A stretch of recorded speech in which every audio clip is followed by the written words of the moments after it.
கொஞ்சமா நிலைமை அவ்வளவு பெரிய கூட்டம் நடக்கணும்ல. ஒருத்தர் கூட இல்லையா இந்த போராட்டம் கேட்குறீங்க? நினைச்சா எடுப்பீங்க, நினைச்சா எடுக்க மாட்டீங்க. எந்த செய்தியை கொண்டு வரணுமோ கொண்டு போக மாட்டீங்க, அதை கொண்டு போக மாட்டீங்க. அது தேவையில்லாம யாராவது ஒரு சொம்பல் வந்து ஏதாவது சொன்னா என்னை அசிங்கப்படுத்துறது அவமானப்படுத்துறதுன்னா வெட்டி வெட்டி எடுத்துக்கிட்டு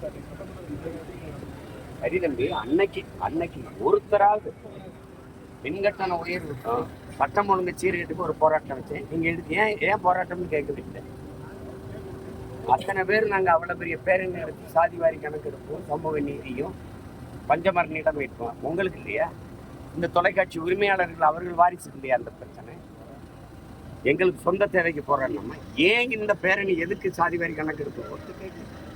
பஞ்சமி நிலம்னா என்னது ஏன் மீட்கணும் ஒருத்தர் கேட்கலீங்க.